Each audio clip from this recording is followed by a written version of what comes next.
sesuai dengan instruksi Ketua Umum Partai Demokrat Mas Agus Harimurti Yudhoyono untuk ambil bagian dalam menekan penyebaran virus corona tersebut.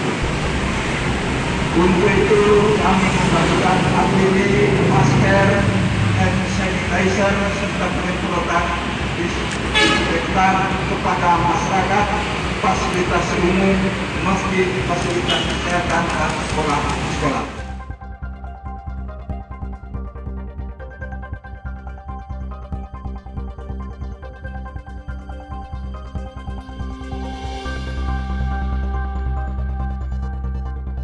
Demokrat melihat kondisi wabah COVID-19 ini sudah menyebar di seluruh Indonesia bahkan secara global.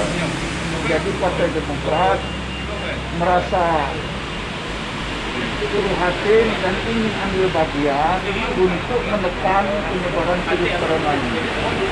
Nah, ini secara gerakan secara nasional dan kita prioritaskan ke tempat pasien, tempat sekolah, tempat masjid, depan petugas-petugas kita, kader-kader kita harus memberikan contoh, harus melindungi dulu, agar kita menjadi teladan bagi masyarakat, ikuti aturan pemerintah, dan sekaligus kita action, tidak hanya ngomong untuk menekan penyebaran virus corona di masyarakat.